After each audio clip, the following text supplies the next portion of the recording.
On this episode of Star Trek Universe, I'll be talking about the very first Star Trek episode, The Cage, with Effie Ophelders, right after these words from our mystery sponsors.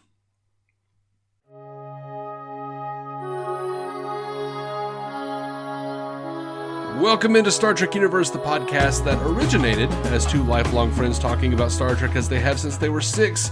It will remain that, but now on the cusp of the 200th episode, we are expanding. I am David C. Roberson, and this, a new host to Star Trek Universe, Effie Ophelders.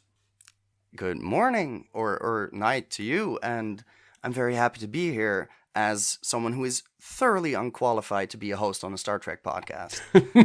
But we're slowly changing that. Hopefully. Well, I've been wanting an excuse to go back and watch all of Star Trek from the beginning and cover it here on the show. And Matt has never had the time to do that. He has musical gigs and family stuff and about 87 other podcasts he's part of on the Stranded Panda Network. And the other night we were talking, and we were looking for an excuse to talk more often. And my gears started slowly turning because you had just watched The Cage a few weeks ago and lamented that you wish you had a podcast to listen to about it. And I suggested we do this, and you said the same thing crossed your mind. Yeah, I'd already also, thinking of podcasts to do together. I was definitely, you've been trying to get me to watch this. I've been trying to make time for it. I know I won't end up watching all of it unless there's some sort of, something forcing me to keep at it. And it's way more fun to discuss it. So, I'm excited. Yeah, I am very excited about this. You have a keen narrative intellect. Why, thank you. I'll take that. You analyze stuff. I see posts. I read your Letterboxd reviews, and I'm like, Jesus. She is. That's what I'm going for. So much smarter than me. Oh no, I'm just going for the that's a lot of text at first. That's what I'm aiming for in my Letterboxd reviews. They've been shorter recently. It depends on the movie. Yeah. Yeah. My Letterboxd reviews, if I bother with one, is pretty good. Fair enough. No, I'm just I need to get all my thoughts onto this electronic paper, and I reflect a lot, but I also force myself to write a review about everything I watch on there. So yeah, I'm apparently just obsessive with stuff. I need to have an outlet for everything. I think because it's a lot. Yeah, I hear you, and that's why we end up making a podcast. I guess. I don't know. Why are we doing this? I don't know. I was really excited about it. Because we decided to do this, and I was really, really excited about it. And I came home and I told my wife, I'm starting a new podcast with Effie. And she went, "Oh, I'm sorry." Because she knows me enough to know that I'm going to be really excited for a day. And then for the rest of the time leading up to the podcast, I will be hating that I ever even had the idea. I will be beside myself with anxiety. I will be oh, darling, terribly put upon. And then I'll do the show and I'll have a great time. And I'll be like, that was fun. We should do this again. And we better. And I'll be excited for half the week. And then as the next episode encroaches, I slowly start withdrawing into myself again, like a slug that's been salted. And that's who I am. And by the time I'm putting together prep, I'm just a nervous. It's the same way with Matt and Jason on DC on Screen. It's it has nothing to do with you. Well, at least we know it doesn't get better after hundreds of episodes. No. Now I feel sorry, but no. No. I have a deep, terrible anxiety, but I know I enjoy it. So that's good. And at some point, you're just gonna have constant anxiety because of the amount of podcasts in a week schedule, and it's just going to be nervous wreck after nervous wreck because the prep for the one show merges into the other one. Yeah. Well, luckily there's not that's the state of your life. Luckily there's not a ton of prep for the new episodes because they don't have. There's no trivia for them. No one's really put anything together. There's no research. It's just take some years. Yeah, we just sit down and talk about it, and we might have a couple of emails. So that's nice. Oh. But by the time sounds pretty quiet, yeah. by the time you and me get to new Star Trek, there's going to be like, I don't years of speculation and behind the scenes nonsense, and which I'm ignoring mostly. We in have this, the time. So. Well, I took one look at Memory Thank Alpha goodness. for the Cage, and I'm like, I don't care about the third draft of the pilot script. I don't care. Like, I'm not talking about, Yeah, like it's we're not reading 3 drafts that may or may not have been public, and like, no, we saw an episode. Let's stick to that. Right. So you and I are going to be going through the original series to start with, reviewing each episode in production order, primarily to experience, I feel, the evolution of ideas within the series. Because I'm very curious to get going on that trajectory, because I have no idea where it leads. Yeah, you've never sine it up until now. Yeah, you've seen what? I have zero clue. A couple of Abrams movies. Is that right? Yeah, I've seen the Chris Pine, the Calvin Timeline, like 2 of them. I didn't even see Beyond, and then I've recently seen The Cage, and that's literally everything, like all of my exposure, except for like cultural osmosis, where I just I know Kirk and Spock are like exist, and like there's things you just know, but there's tons I don't. I do love that, though you are inexperienced. You still like glom onto enough to be like, the Kelvin timeline. Like, why would you know the Kelvin timeline? I don't know why I know that, but I do, because people talk about it. It's yeah. Like I apparently hear about what's which canon and how but no, that's the stuff that gets me interested, I guess. No, I've just. Like, my most exposure to William Shatner. Isn't that the Michael Myers face? Yes. The mask? Yes. Exactly. Yeah, that's the most exposure I've had to William Shatner up to this point. All right. So, yes, Matt and I are going to continue our news and feedback and reviews of current episodes. We are, of course, resuming our duties covering Strange New Worlds when it returns, June 15th.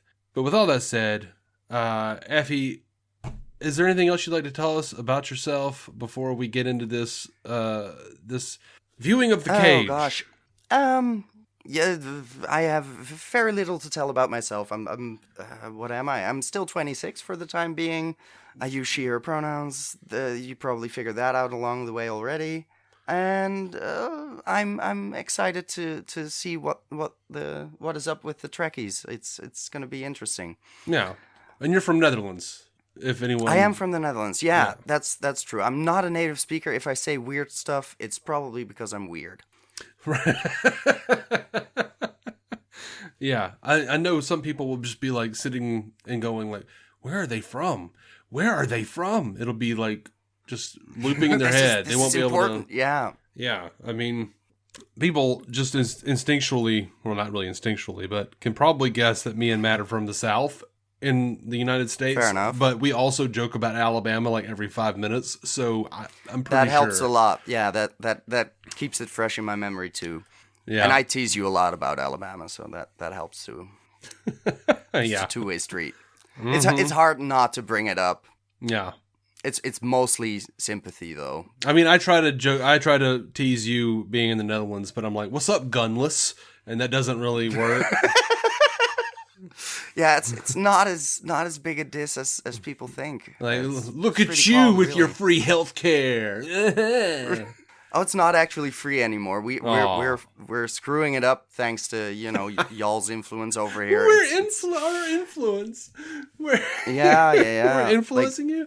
That's so sad. In mostly through media, but neoliberal capitalism is everywhere. It's the right wing is growing steadily everywhere. Yeah, it's a sad state of affairs. There is something fun about the idea that your politicians are watching. It is a lot more free than it is over there, though. Just to be clear, I pay a lot less than you would. Well, yeah. I do like the idea of your politicians like watching things like John Wick and going, "That's what we need."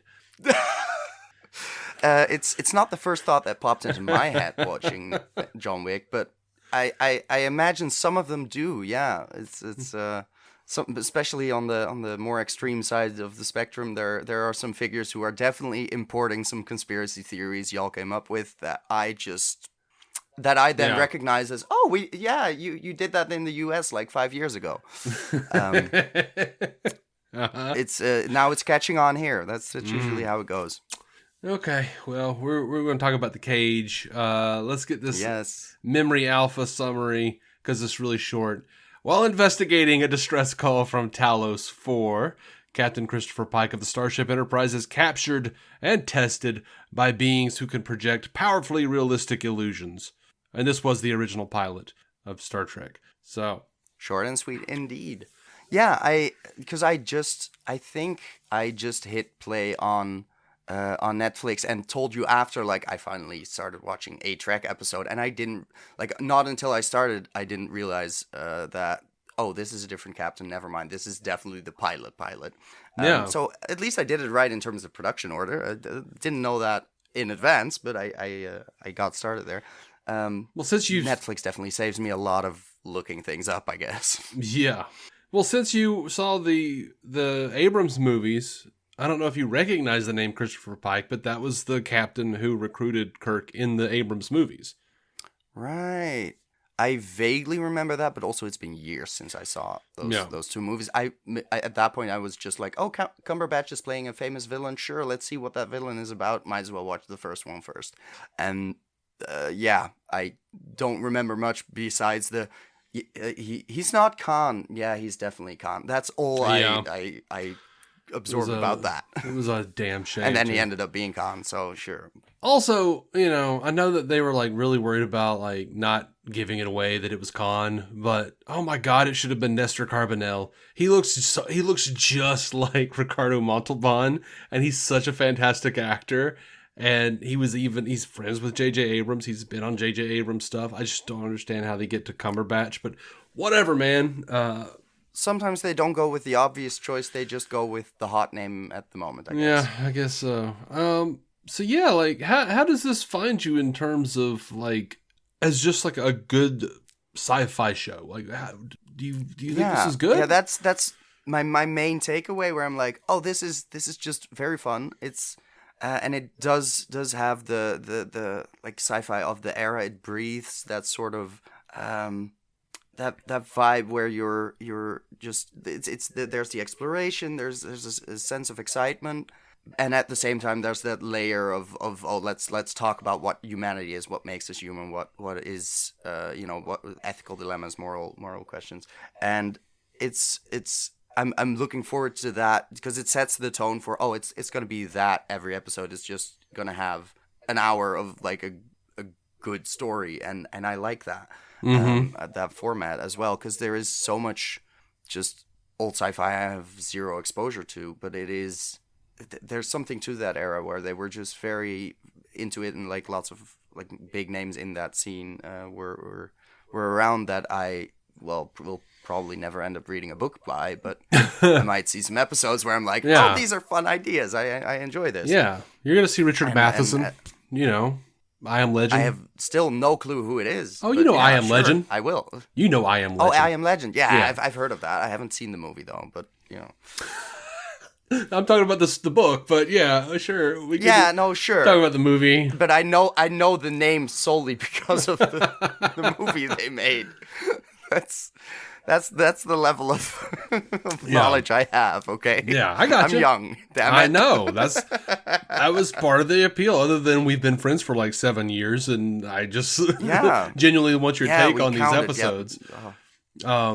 I was also at the first time watching, I rewatched this morning, but I was pleasantly surprised at the horniness. I was like, oh, this is sure for the time, that's okay. But I can enjoy a good type of that sort of thinly veiled sex appeal, where there is, it's daring for the time, but it's not overblown by now. So it's that sort of still teasy type.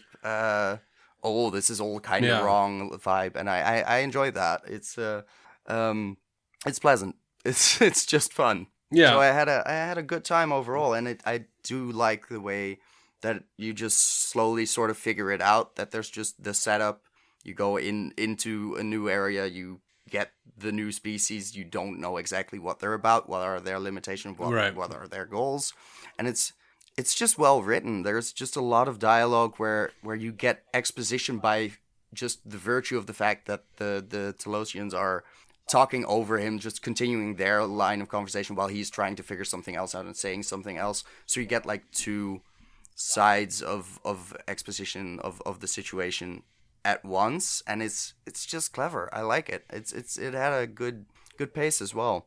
There is a bunch of just, oh, look at us, we figured out how to make lasers work on TV, but that's fine, you know, like practical effects of the time and like the costumes and everything, the prosthetics, it's just well made. It's fun. There's a budget there, and but most of all, there's a script, and that's what I appreciate most. Yeah. Because otherwise the rest kind of falls apart, as we've seen in other Star-related franchises. No, I don't know. I don't watch Star Wars very much. Oh, so. I'm way behind on all the Disney Plus stuff, but like mainly the sequel movies that had zero plan. That's what I'm referring to. I enjoyed some other stuff. I liked The Last Jedi, and that's the last one I saw. I really liked it. Yeah, it was good. I thought it was the best one. Completely undercut it again in the next one. So, and I heard that happen. That's sort of where I'm like, why, you guys?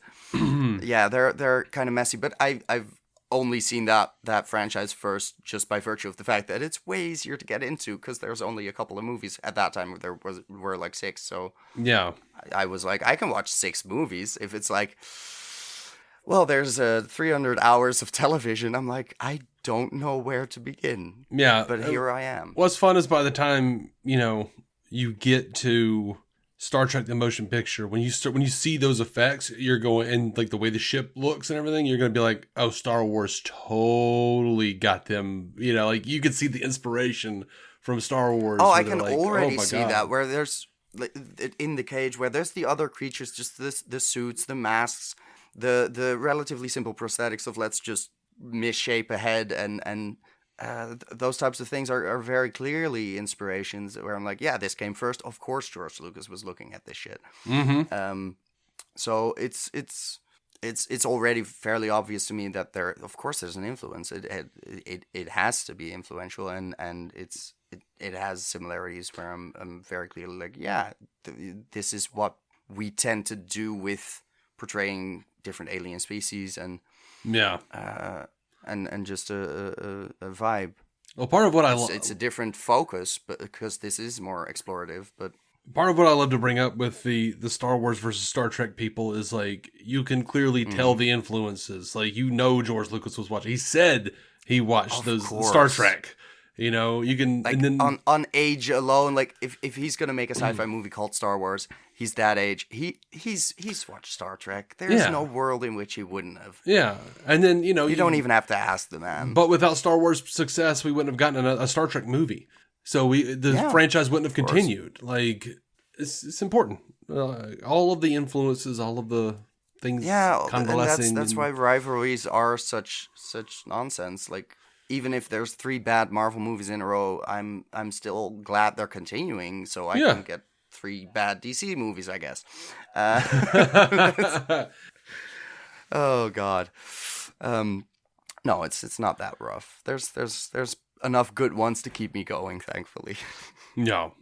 So one of the things I really like about this episode is we don't start off at the beginning of their journey. This is roughly 2 or 3 weeks after some terrible incident on Rigel 7, where if we're to believe the illusion that they revisited on Talos 4, they fought one of the people who stormed the Capitol on January 6th, and I swear to God, someone was dressed like that character. Someone was dressed like that monster. I saw. Yeah, that's the QAnon shaman. Pretty much that headdress. Yeah, I see the resemblance.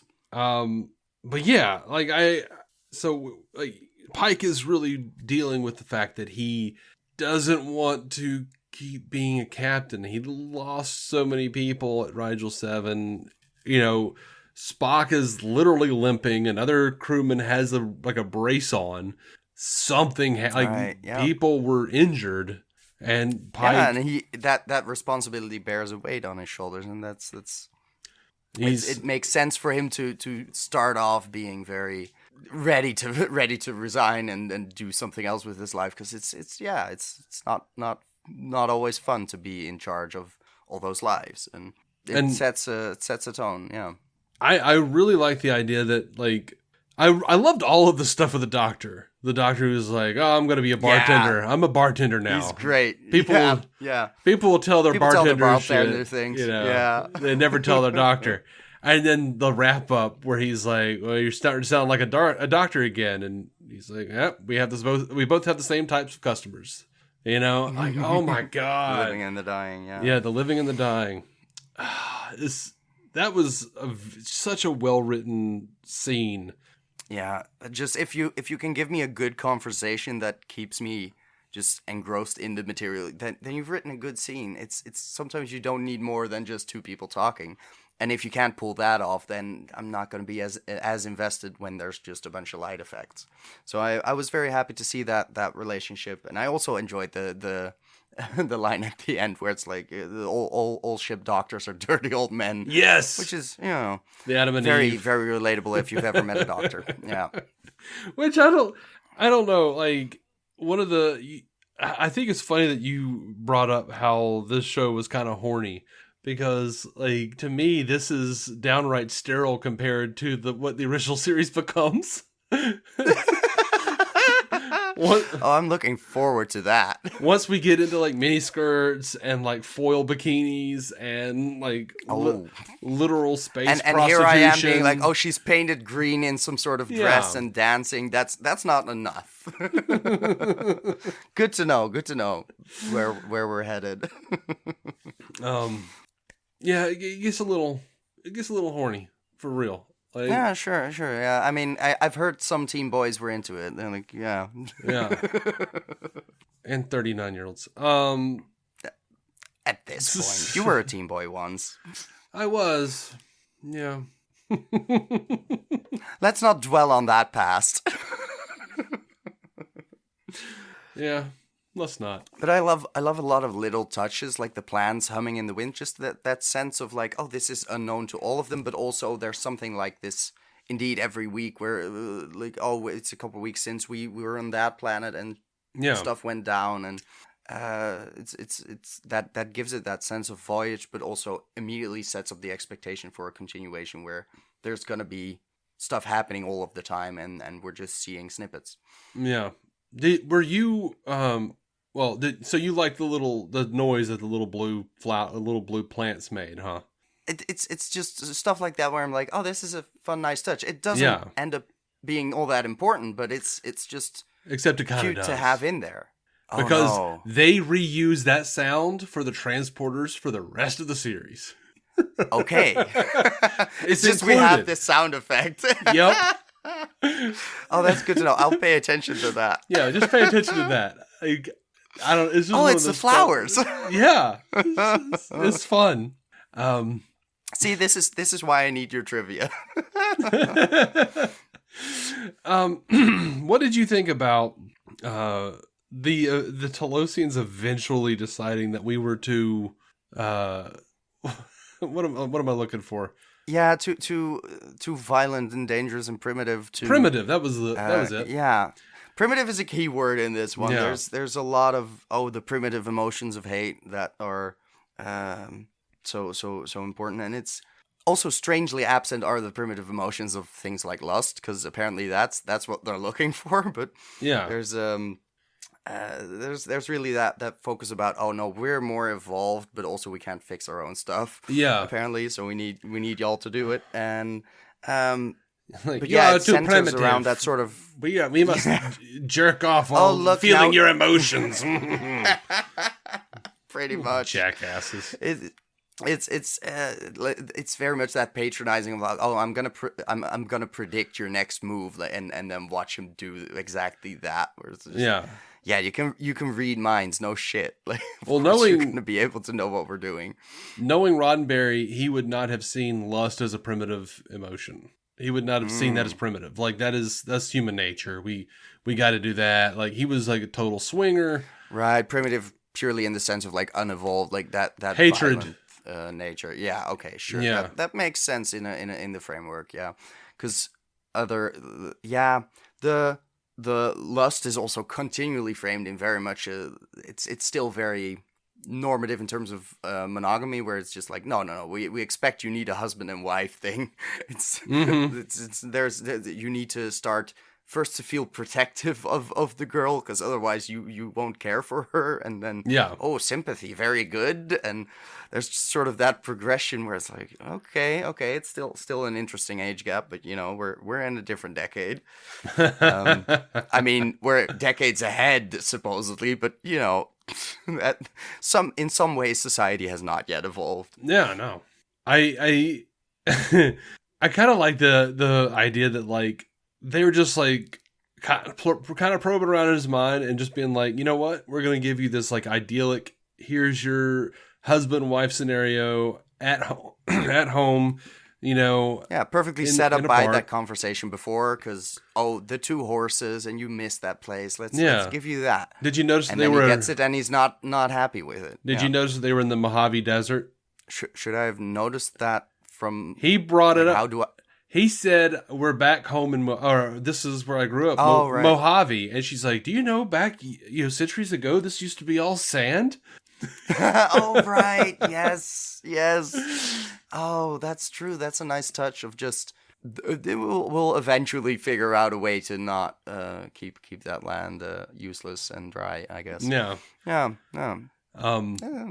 What It's was a I nice gonna optimistic futurism. Yeah. say? Well, that's Star Trek.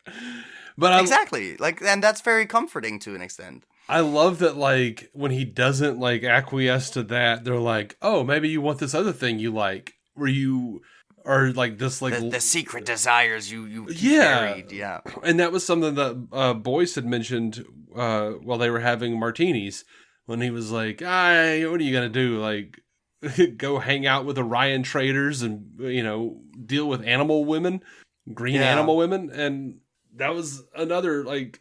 And I love like the creepy, lecherous pieces of shit who were basically like the devils on his shoulder. Yeah, that suddenly come out of nowhere, and that are still very much illusions, but are just like, oh, they actually like it when you take advantage of them. And Yeah. it's like, okay, that's Yeah.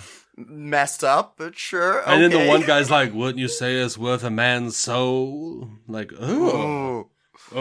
Like you're just admitting full on that it's very wrong, apparently. Yeah. But okay.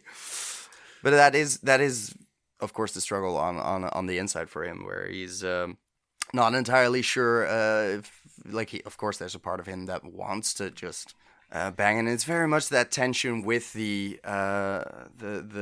better side, or the high-mindedness of, but everyone would be captive and my children would live in torture, or in fear of torture at least.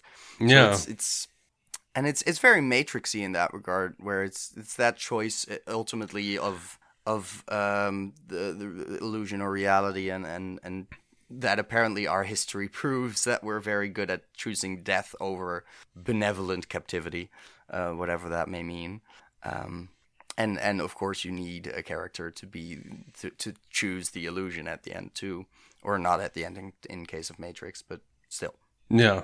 It's an interesting theme. It's nicely explored, and there is of course some the fact that she's not just old but also deformed because they don't know how to put a human back together. There's her choosing beauty and illusion over that sort of reality and freedom, because everything is framed to make that make sense, to say, of course she's making the right choice because even Pike agrees with her reasons. Then it's like, okay, so it's normal to prefer being beautiful than free or yourself, or there is some in that conclusion there is a naturalization of what is right and what is apparently like too different or too deformed to even come with them and live back in the current society of the future. So there's some ways in which it's apparently still understandable to not want to live as a deformed person in that utopian society. Yeah, I mean, of course, this was they crashed 18 years ago. She has no idea what society even is. She had never met an actual man. Yeah. She was the only survivor of that crashed ship. Yeah, she just feels bad. But also, if you've been living there for 18 years, how do they even know what humans look like until they land? So is she suddenly has she only been dealing for a day with that problem of I don't look like regular humans? Well, I mean, I assumed they had like some sort of ship's logs or whatever, but yeah, they got something from this and also from the Enterprise's database, of course. Yeah, they were leeching information. Mm-hmm. So, but if I think she had said like they knew what she had always envisioned as the perfect man. But the other thing is like when they show him what she looks like, it doesn't just look like it's a beauty situation. It looks like she is in pain. It looks like she is like very, very like she is like hobbled by this, like physically and like like I think the illusion takes away the pain. Right. That would be that would be ideal. Yeah. And as a person with a screwed up back, I'm not I sure would. If she's in pain. Yeah, no, I get that. I would live in pleasant I hadn't captivity. considered that she might be. Yeah. It's like if you take away my back pain, I'll totally like sit here. And I'll sit in here, like I'll watch Buffy the Vampire Slayer reruns while you watch me sob and feel my emotions because you have no way of doing that for your own society. You weird bulb-shaped headed creatures. It is very, very layered in that sense. It keeps progressing because it gets to the point of like, oh, we're doomed to go extinct now because you were the only type of species that could have been adaptable enough to deal with our agriculture and get stuff up and running again or something. So there is that sort of sad conclusion, but at the same time, it starts off with a very no, I'm not real, and then she is real, and then it progresses nicely through those. Oh no, they're just here for the emotions, but also they want us to have kids. So it's just it builds on each other very nicely. Yeah. So yeah, I really I don't think there are right answers necessarily because like by the end of it, I feel like the Telosians are sympathetic villains. Yeah, like, they're not like they're just they're a little neurodivergent. They don't know how to socialize. They don't know how to be like, hey, do you want to live in paradise? They're just like, capture them and bring them into the cage. I wouldn't characterize neurodivergent people as necessarily that type of, but yeah, there is that sort of, there's no nice community. I consider myself and most of my closest friends neurodivergent, and we don't know. Oh yeah, I'm one of them. I know. Yeah, I don't know how to talk to people. I don't know how to people like I was in Ollie's this discount store. They like get like overruns of books and stuff, and their graphic novels are like $3. And neat. I walk in and there's like oh, it's awesome. But I walked in and there was someone over in the comics, and they just had like stacks of comics, and I was like, I want to be friends, but I don't know how. So I just stood there. Yeah. I stood there quietly in the corner and waited for them to walk away, and then I just like nodded at them, and that's the start. And then like in a different section, I found they had one more copy of the annotated Sandman hardback edition. I already have it. It's $12.99, taken down from $50. Yeah, I was about to say the hardcover is expensive for that book. Jesus. And I ran into the person again before I left, and I was like, "Oh, hey, you like graphic novels? Sandman Volume 4 is over there, and it's $12.99. It's annotated." Hardback edition. It's gorgeous. Only one left. And they were just like, oh, okay. And then I just like ran away. Like I'm not good at this. So if I was a Telosian and I'd been hiding out underground, which apparently I have in real life, I would just be like, capture him! He's the perfect specimen! Let's be friends. Let's lock him up and be friends. Wouldn't you like to have your fantasy things? Look at the she's green sometimes. Here's graphic novels. Can I now be? Yeah. Yeah, no, fair enough. I am typically of the variety of neurodivergent person that will stand next to a group of friends, overhear them talking, and like wait for a good moment to make a joke in between their conversation, and then I'm suddenly part of the group. That is my trying to connect and invite myself into a conversation. It's never just, hi, by the way, you seem great. Can we talk about X subject, why we're both here, you know? That would be way too forward. Can't do that. And besides that, the person was also a woman, so I was like, I don't want to be like nerd girl, you know, because I'm like, but I also don't want to like walk up and be like, oh, I'm married, and that's your introduction. So it's just like, it's better to just not be friends. And it's hard to be like, oh, you seem nice, but also I'm not hitting on you. I'm it's perfectly fine. I just want to what do I even want? You seem nice. This is all I have. What the fuck do we do now? Yeah. You seem nice. You have a ton of graphic novels. There's already we could be common friends. interest there to talk about. Yeah, it's plenty of subjects, topics for conversation. Yeah. Yeah. So anyway, that's all I meant by that. I recognize let's something. Be clear. I recognize we don't something. Capture people. Yeah, I get that. I recognize something within myself and the Telosians. Where it's just like, I don't know how this works. Yeah. I mean, as long as you don't recognize the very specific butt cheek brains they have, you're probably good to go. I do. They're just on my butt. I mean, that's valid. That's probably where they should be. Yeah. Like, you know, shit starts like throbbing and pulsating on my ass, and I know it's just my sciatica acting up. I'm just like, damn sciatica, you know? Oh gosh.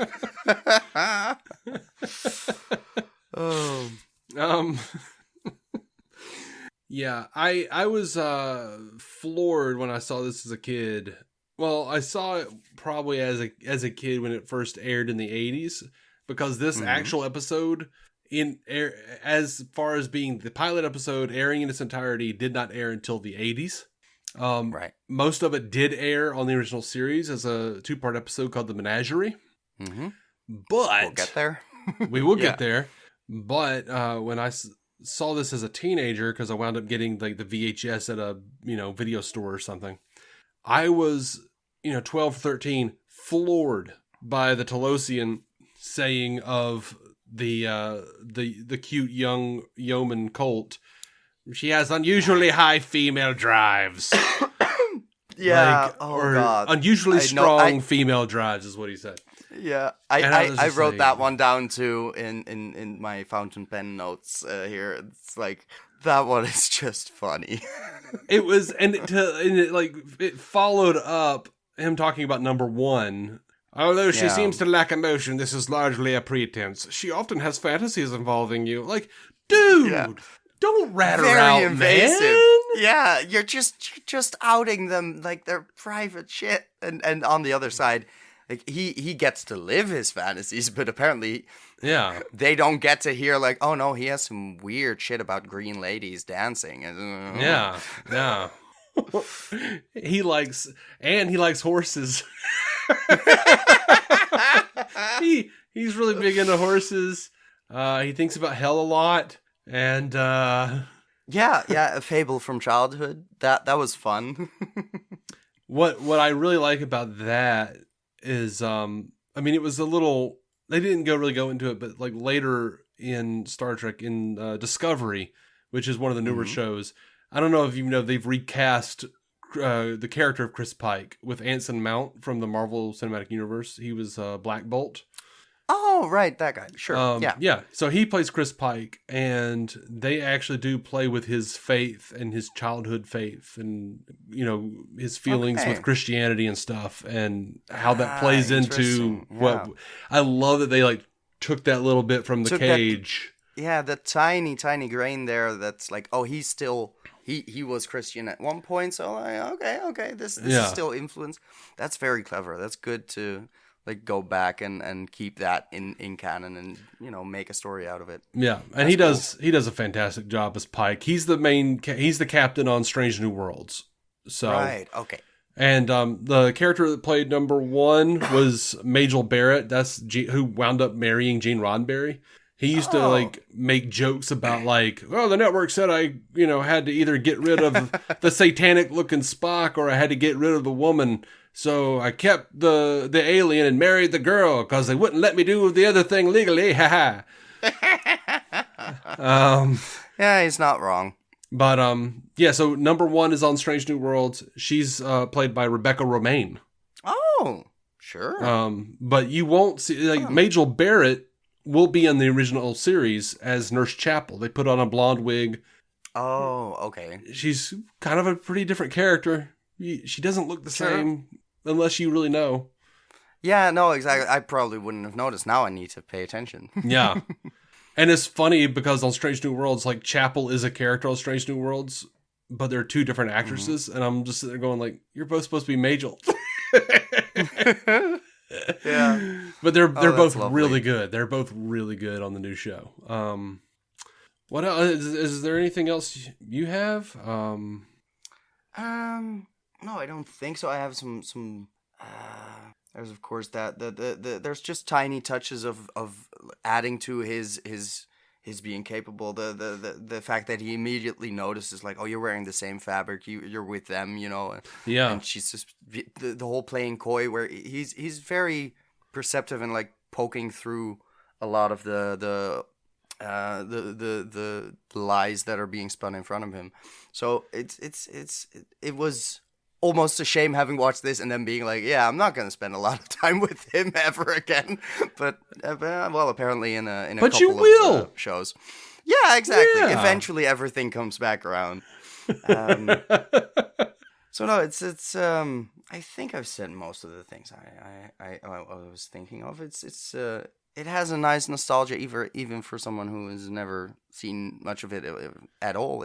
There's no point where I'm like, oh, this is old stuff. I'm just very happy to look at old time blaster effects and if the most I'll say about it is like, oh yeah, sometimes the fight scenes take a bit long and it's clearly shouldn't be the focus because there's more interesting things happen when they speak. But it's just generally fun. It got me excited enough to do a podcast, so I'm apparently in. Yeah, that kind of surprised me that you were in enough to want to do a podcast. That's fair. I was also like, is it just because it's me? Man. Is it just because you want to hang? You want to talk to me? Because we could just talk. You don't have to. I know. Watch a show you don't want to watch. Oh, it's not that bad. No. But you were definitely like triple checking with me to be like, are you sure are you interested enough? But no, I'm enjoying this, and I'm curious to see what is kept and what changed, basically to accommodate the network, I guess, because this feels to be like a good kickoff, but also they couldn't keep everything clearly. Yeah. So I'm looking forward to what they could fit in and what was sort of kicked out. Yeah. Now the guy Robert Butler, the guy that directed it, thought it was too cerebral, and then the whole time they were shooting, and then he kind of, and the more I read about it, the more he was just like, I kept trying to tell Gene, and he was just too close to it, and he just didn't care. He's like, he was not in a space where he could hear anything that I was saying. Okay.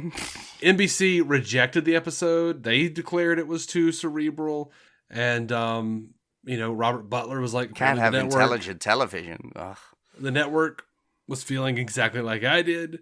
And then Roddenberry said, I sort of understood. I wrote and produced what I thought was a highly imaginative idea, and I realized I had gone too far. I should actually have ended it with a fist fight between the hero and the villain. if I wanted it on television, because that's the way shows were being made at the time. The great mass audience would say, well, if you don't have a fist fight when it's ended, how do we know that's the finish? My goodness. I mean, it's spot on. It's just kind of sad. Yeah. Because it's good. It's fun. I don't see the issue. NBC also cited criticisms like the presence of the female first officer on the bridge and the character of Spock being too alien or satanic for audiences at the time. However, the myth of the network wanting to eliminate the female first officer was debunked by Herb Solow and Robert Justman in Inside Star Trek: The Real Story. In the book, they state that NBC supported the idea of a strong woman in a leading role. They only rejected Majel Barrett, feeling the actress is not talented enough to pull off such a role and carry a show as a co-star. NBC was also not satisfied with the majority of the actors. They wrote, "We also think you can do better with the ship's doctor, the yeoman, and other members of the crew." Solo decided to hire a full-time casting director for the next pilot and eventually the series. So that's the thing I just found out just doing prep for this episode, because I had always heard what Roddenberry said, and I guess I should go back and reread, because I know I've read Inside Star Trek: The Real Story. I just don't remember it. I don't remember Fair it. enough. You watch so many interviews, read so many books. You just kind of have like a congealed idea of what is true. So you also got to keep space for the stories themselves. Yeah.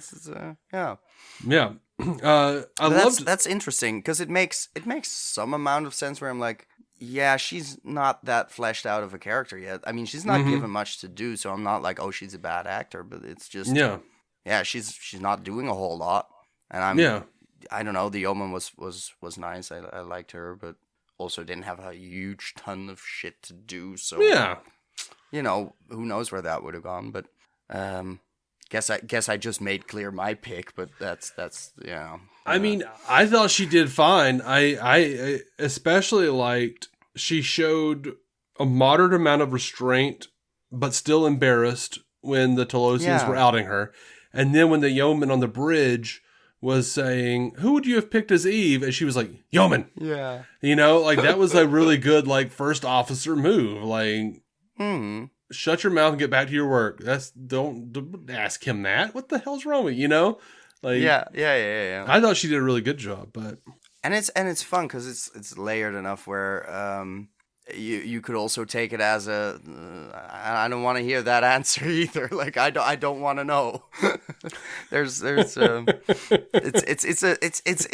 an embarrassing question to ask, but it's also like it's what everyone's secretly wondering. So you gotta poke at it. Yeah, well, maybe not poke at it.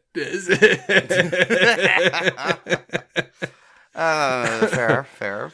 So DeForest Kelley, the guy who went on to play Dr. McCoy, watched the episode around the same time it was being shown to studio executives, and he told Gene Roddenberry, "Well, I don't know what the hell it's all about, but it's either going to be the biggest hit or the biggest miss God ever made." Yeah, I mean, it's not far off. Makes sense. I'm glad it went on to become a thing. Like, Jesus. I always find it hilarious when actors within the era are like, I don't get all this nerd stuff, but I'm in it, and I guess I'm just gonna have to deal with it now. It's very it happens to every franchise where it's just like I needed money, I got a gig, now I'm part of this bullshit universe that everyone really cares about. I don't, It's like, it's always funny. One of the great little bits in this episode that is just can't in any way be canon, is when the guy Tyler says, because they meet the people who apparently crashed on Talos 18 years ago. Like, the time barrier has been broken. The time barrier's been broken. Our new ships can, get you back quicker than you ever. And I wrote that down because it's fun in terms of world building, but I'm also like, how did they get there? Like, slower, but it's there's just no way that's canon at all. Like, at the time, Roddenberry didn't want to say what century this was set in. And that was Fair. true of the entire original series. So you'll have references back to the past, and like the crew members will say something like, well, that was 500 years ago, or that was 200 years ago. And it just never lines up with anything. It never makes any sense. And Yeah.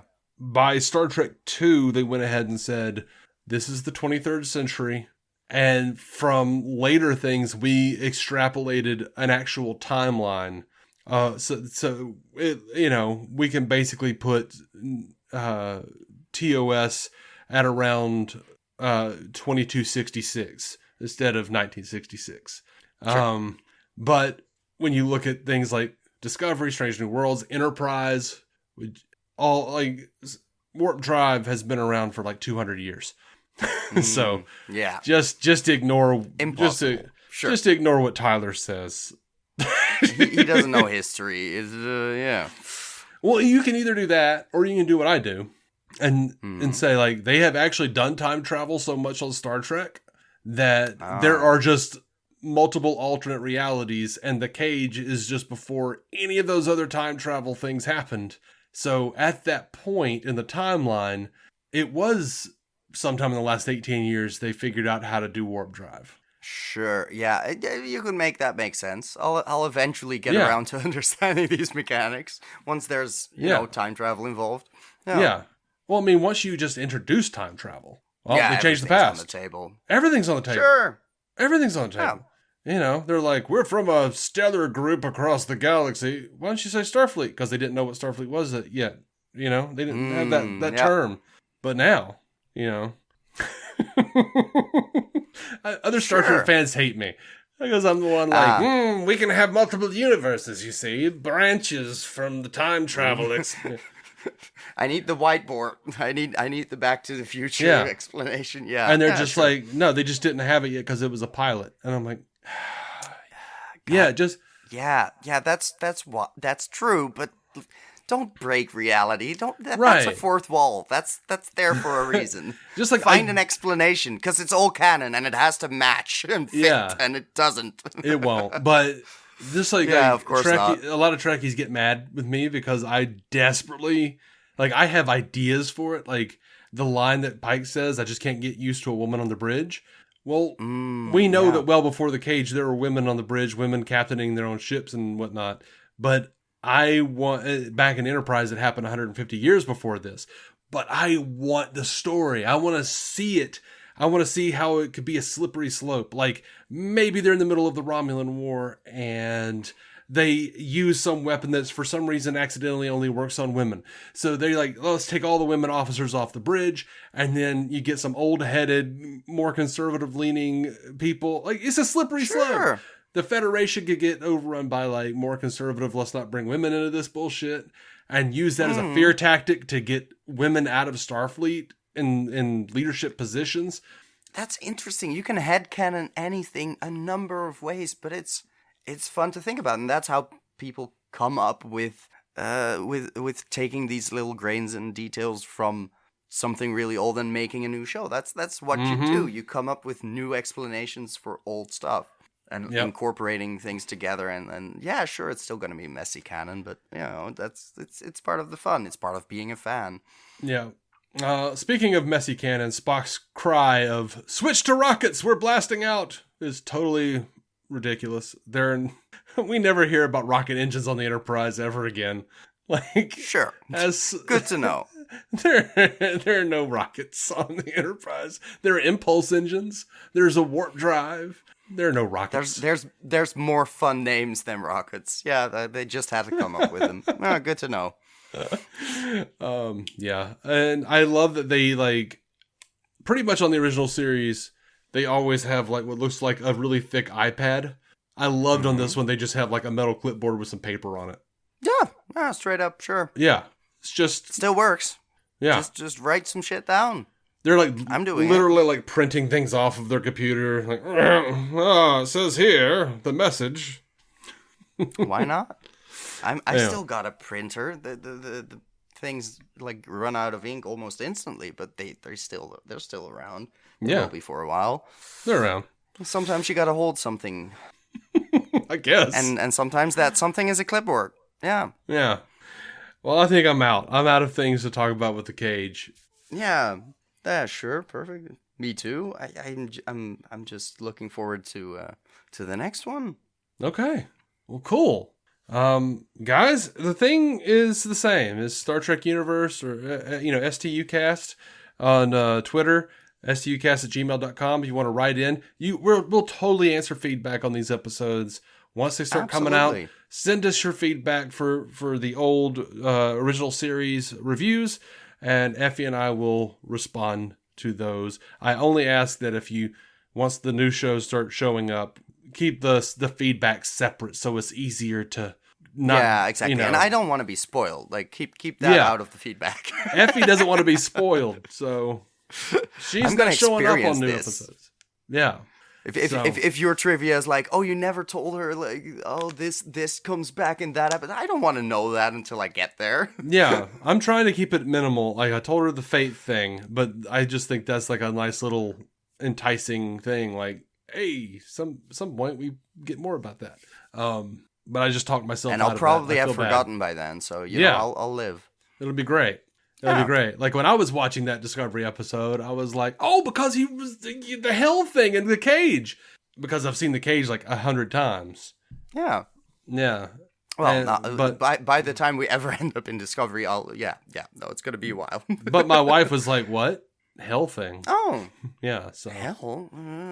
It's like one shot. But I love that they did that. It's just very much... They set the set on fire for a bit just to have that shot, which is very evocative and like more visual than just showing him screaming in pain like they did her. So it's fun. Yeah, I appreciate just the effort put in there. Yeah, I did like when she disappeared. Like her clothing stayed there. And he just like batted it like a cat. He was like, he's just like bat. That's a weird choice when they could just make her disappear entirely. But sure. It's like just for a second he needs to bat the clothing. Like, the hell, is she still in there? Am I groping her now? Is this? It feels like just fabric to me, but oh God. All right. Yeah. So we'll see you folks next time. Joe on True, live long and prosper. And all the things that we're supposed to say at the end of the show. I'll find out what those are eventually. It's just that. Joe Long True, live long and prosper. Good to know. I'm learning. All right, guys. Bye. Bye. Thank you for listening to the Star Trek Universe Podcast, a Stranded Panda production. If you'd like to hear more from David C. Roberson, check out the DC On Screen podcast or maladjusted.tv for his web videos. If you'd like to hear more from Matthew Carroll, check out the Marvel Cinematic Universe podcast or listen to his music. Just search for Matthew Carroll anywhere you get music.